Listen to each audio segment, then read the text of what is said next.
Can you imagine Red Bull being about to change the entire history of the championship with a single upgrade to the RB21? What seemed like a simple technical improvement has become a move that could completely alter Max Verstappen's fate in this 2025 season. Before we continue, let me know your opinion in the comments. Do you think this late gamble by Red Bull can save their title fight? Because what's happening within the team is much bigger than many realize. What is Red Bull secretly preparing for Interlagos that could put Verstappen back on top? Stay until the end, and don't forget to subscribe to the channel. The 2025 Brazilian Grand Prix arrives at a time of maximum tension within Formula One. Red Bull, a team that has historically dominated with authority in the modern era, now finds itself under pressure it hasn't experienced for years. The team has opted for a strategy that combines boldness and technical ingenuity. Instead of introducing a revolutionary concept, Red Bull has followed an evolutionary path in developing the RB21, working with existing parts to extract hidden performance that seemed to have been exhausted. Chief engineer Paul Monahan explained that this modular approach has allowed them to leverage previously designed components, adapting them for different aerodynamic and thermal conditions. It's a work of precision engineering that demonstrates the team's ability to reinvent itself even at the end of the season. An example of this was already seen in Mexico, with modifications to the floor, the side pod edges, and the cooling system. Now, in Brazil, rumors point to further optimization of these same areas to improve airflow in high-speed corners and increase the car's stability in the final sector of the circuit. Interlagos is the perfect setting to test whether this strategy has paid off. The Brazilian track, with its rapid elevation changes, its mix of slow corners and fast sections, and an altitude of almost 800 meters, puts the balance of any car to the test. There's no room for error in the setup here, especially for a team under so much pressure. Red Bull knows that, on circuits like this, the car's ability to adapt to varying levels of grip and temperature will be crucial. Furthermore, with the ever-present chance of rain at the Brazilian Grand Prix, any aerodynamic or cooling improvement could mean the difference between a podium finish and disaster. It's a weekend where technique and execution must be flawless, and Red Bull knows it. Every decision, every adjustment, every lap counts. This context makes the Interlagos weekend a final exam for the RB21 project. In the heart of the paddock, Red Bull's best-kept secret has a name: the mysterious RB21 upgrades coming to Interlagos. Although the team has avoided official statements, several leaks and observations in the days leading up to the Grand Prix point to a set of subtle but impactful changes to the car's behavior. It's a technical approach that doesn't aim to revolutionize the car, but rather to fine-tune its performance in areas where it has shown weaknesses during the season. Rumors within the technical community indicate aerodynamic adjustments have been made to the floor area, minor tweaks to the side pod edges, and a redistribution of the upper body cooling channels.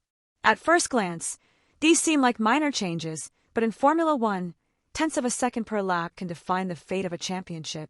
The team led by Paul Monahan has once again demonstrated its ability to extract the maximum potential from every component.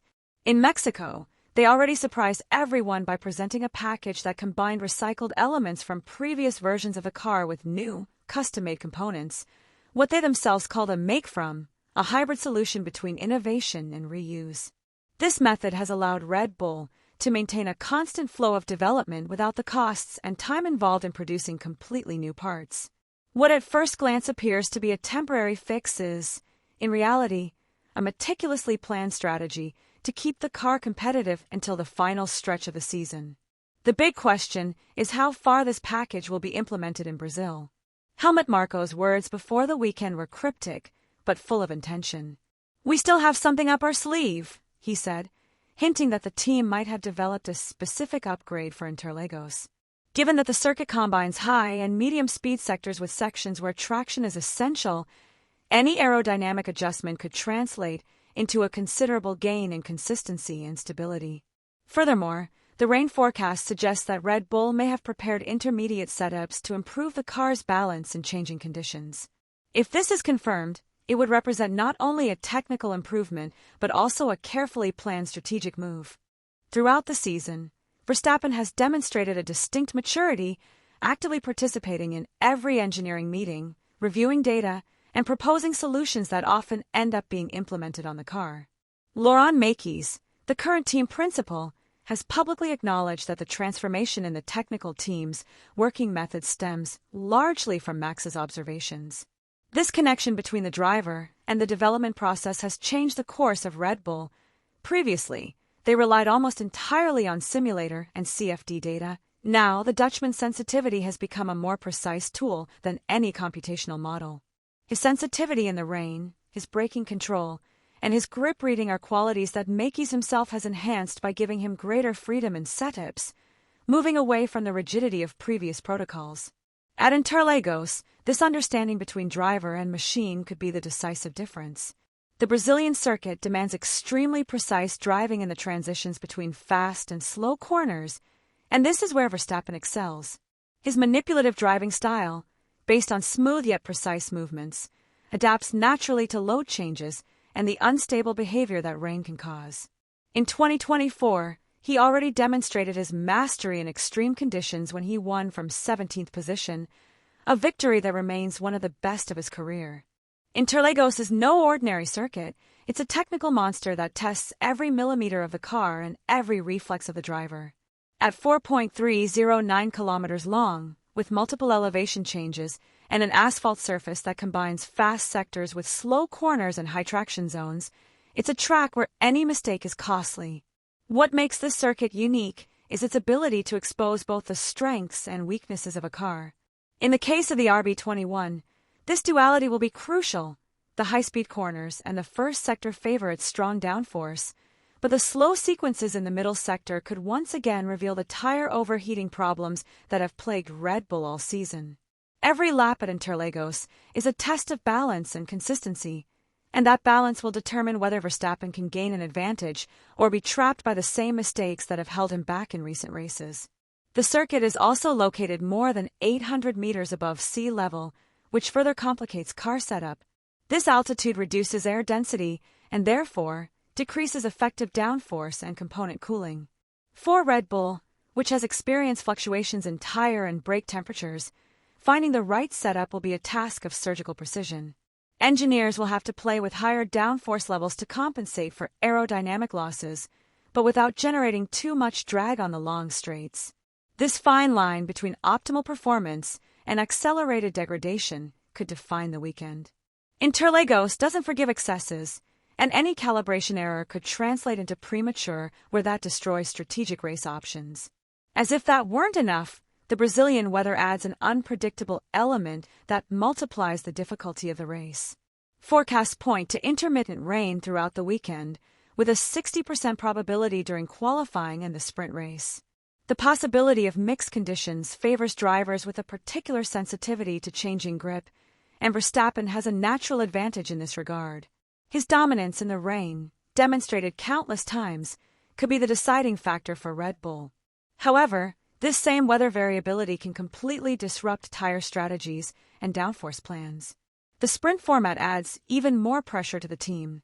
With only one practice session before qualifying, the engineers will have very little time to fine-tune the setup. This format has been a weak point for Red Bull throughout the season, as the RB21 needs time to find its optimal performance window.